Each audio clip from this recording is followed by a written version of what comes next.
Boss, tawag dito. Okay na yung ano nyo, yung airship nyo. Ang problema, sira po tong motor nyo. Sabi ko ba't di umaandar? Nung binuksan ko sir, putol pala to. Putol yung loob. So ayan. So nanghiram ako sa gel blaster, tapos tinungkuran ko lang ilalim kasi hindi siya match eh. So papakita ko lang sa inyo boss na umaandar na yung airsoft nyo. So ayos na boss oh.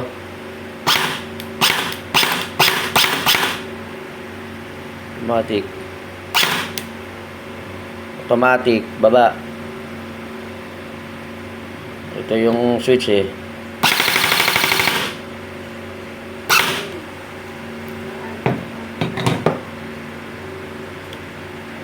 So ayun po. Puputok mo siya. Ayun na po.